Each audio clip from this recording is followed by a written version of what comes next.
Hello বন্ধুরা, আজকে ভিডিওতে আমি দেখাবো কিভাবে এই সুন্দর গলার ডিজাইনটি কাটিং করতে হয়।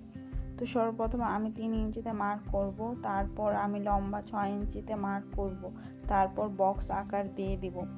তারপর আমি উপর থেকে 3 ইঞ্চিতে একটি মার্ক করব, মার্ক করার পর লাইন টেনে নিব। লাইন টানার পর আমি গোল গলার শেপ দিয়ে দিব। গোল গলার শেপ দেওয়ার পর আমি ডিজাইনটি এঁকে নেব। সুন্দর করে ডিজাইনটি আঁকতে হবে। ডিজাইনটি আঁকা শেষ আমার। এখন আমি সুন্দর করে কাটিং করে নিচ্ছি। সুন্দর করে কাটিং করতে হবে।